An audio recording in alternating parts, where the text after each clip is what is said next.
How about you, G. Lonzo? How did you get into the business? But first, what's behind the name? Okay, It's so unusual. G. Lonzo, Mm. usually kasi family name na dinadala mo is yung sa dad mo. Yes. So ako, pangalan ko talaga Jello De Leon. And I'm a proud mama's boy talaga. So, bunso kasi. Ah, And okay. then parang naisip ko na, Mm. nanay ko nagtatampo yun. Every time na may achievements yung mga kapatid ko, tatay ko, laging De Leon eh. Okay. So, nakakalimutan yung word na Maglonzo sa pangalan niya. Eh, syempre, quick background lang talaga.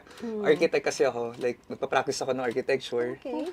Nung pinasok ko yung music world, alam kong lahat sila tatabla sa akin. Parang di nila ako susuportahan kasi alam nila maayos na yung ano mo eh. Eh, bigla ako nag-music, feeling nila parap-rap lang ako. Pero Oo. di nila alam, grabe yung vision ko dito sa music. Okay. So yun, ginamit ko. Baka sakaling di magalit mama ko kapag ginamit ko yung apelido niya. So from Maglonzo Yun pala. to Gilo